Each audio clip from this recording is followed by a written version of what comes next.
இந்த வீடியோவில் 7th standard term 1 geometry chapter number 5ல page number 87 இருக்கு. ட்ரை தீஸ்க்கான ஆன்சர்ஸ் பார்க்கலாம்.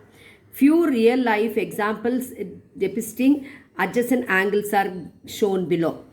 adjacent angles அப்படின்னா என்ன இருக்கணும்னா காமன் வேர்டெக்ஸ் இருக்கணும். அடுத்தது ரெண்டு ஆங்கிளுக்கு காமன் ஆர்ம் இருக்கணும். பார்த்தீங்கன்னா இங்கே வந்து இந்த மூணுமே எங்கே வந்துருக்கு பாருங்கள், காமன் பாயிண்ட். இது காமன் வேர்டெக்ஸு. இப்போது இதுலேருந்து இது வரைக்கும் ஒரு ஆங்கிள், இதுலேருந்து இது வரைக்கும் ஒரு ஆங்கிள்.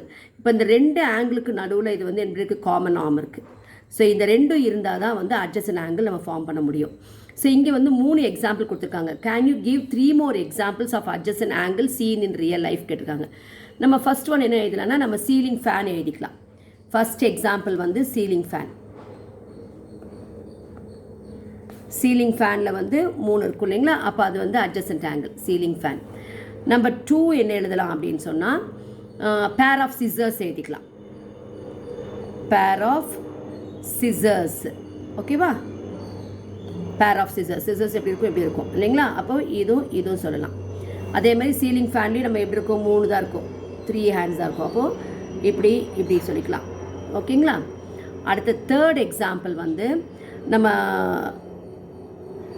இரிகேஷனுக்குலாம் நம்ம பைப்பில் தண்ணி விடுவாங்கல்ல, தண்ணி பாயிருது. ஸோ டேப் சொல்லிக்கலாம். டேப்போட இது வந்து water flowing through the pipe, ஓகேவா? ஸோ இது 3 எக்ஸாம்பிள் கொடுத்துக்கலாம். ஓகே, கொஸ்டின் நம்பர் 2 வந்து observe the 6 angles marked in the picture shown 5.2. write any 4 pairs of adjacent angles and that are not. 4 adjacent angle இங்கே கொடுத்துருக்காங்க பாருங்கள். இதை பக்கத்தில் இருக்க ஃபிகரு. இதில் வந்து ஏபிசிடின்னு குறிச்சிருக்காங்க. இதில் 4 பேர் அட்ஜசன்ட் ஆங்கிள் காட்டணும். அதுக்கு அடுத்தது வந்து 4 வந்து அட்ஜசன்ட் ஆங்கிள் இல்லாது காட்டணும், சரிங்களா?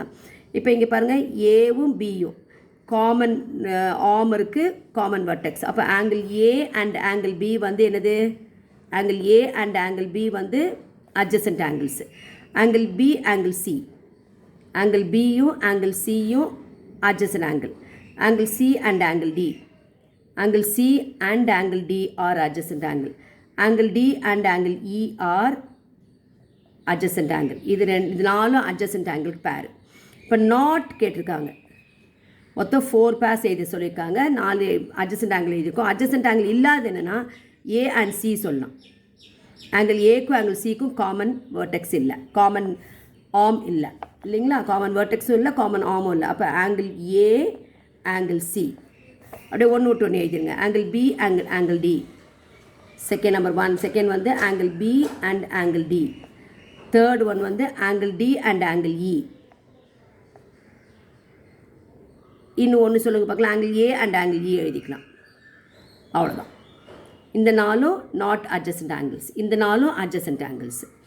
இப்போ third problem, angles and shade the interior with 2 colors in each of the following figures. Identify the common arm, common vertex and adjacent angles. Shade the interior with 2 colors. இப்போ இதில் வந்து 3 எழுத சொல்கிறாங்க. First வந்து காமன் ஆர்ம். இப்போ first figure எடுத்துங்க, இது வந்து அட்ஜசன்ட் ஆங்கிள். இதில் காமன் ஆர்ம் எது, ஏசி.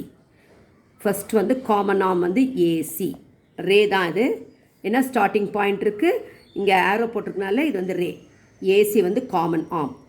நம்பர் 2 வந்து காமன் வேர்டெக்ஸ். காமன் வேர்டெக்ஸ் எது, 3மே எந்த பாயிண்ட்டில் சந்திக்குது, இதில் தான் தொடங்கியிருக்கு இல்லைங்களா. ஸோ காமன் வேர்டெக்ஸ் வந்து ஏ. தேர்ட் ஒன் என்ன கேட்டிருக்காங்க, அட்ஜசன்ட் ஆங்கிள்ஸ். எதெல்லாம் அட்ஜசன்ட் ஆங்கிள், காமன் வேர்டெக்ஸ் வந்து மிடில் வரணும். Angle BAC, angle BAC, angle CAD. Vertex வந்து காமன் வெர்டெக்ஸ் வந்து நடுவில் இருக்கணும். இந்த பியும் சியும் மாற்றி எழுதிக்கலாம். இதை வந்து பிஏசின்னு எழுதலாம், சிஏபின்னு எழுதலாம், தப்பு கிடையாது. அதே மாதிரி இங்கே காமன் வெர்டெக்ஸ் 7 எழுதணும், இப்போ சிஏடின்னு எழுதலாம், டிஏசின்னு எழுதிக்கலாம். அதுக்கடுத்து என்ன கேட்கலாம், இந்த இதை வந்து அழகாக நீங்கள் என்ன பண்ணுங்கள், இது ஒரு கலர்லேயும் இது ஒரு கலர்லேயும் அடிச்சு விட்ருங்க, அவ்வளோதான். இப்போ செகண்ட் சம்க்கு அதே மாதிரி சொல்லுங்கள் பார்க்கலாம். நம்பர் 1 காமன் வேர்டெக்ஸ் சொல்லுங்கள், காமன் ஆர்ம் சொல்லுங்கள் பார்க்கலாம். எது, இதுதான் வந்து காமன் ஆர்ம், ஓக்யூ தான் வந்து காமன் ஆர்ம்.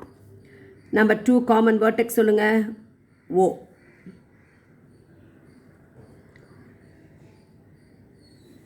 அடுத்தது வந்து தேர்ட் வந்து அட்ஜசன்ட் ஆங்கிள் சொல்லுங்கள்,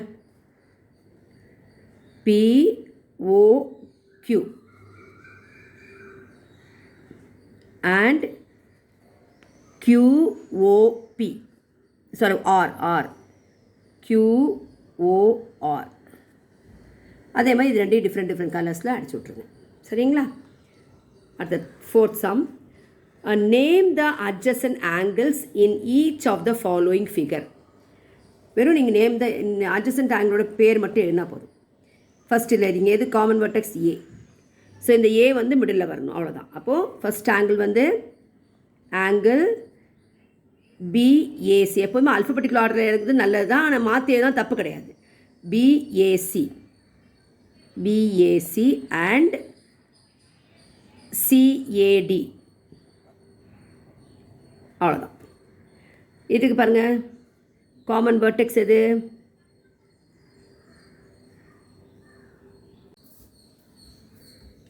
ஸோ இது வந்து XYZ, காமன் வேர்டெக்ஸ் வந்து W. அப்போ XWY,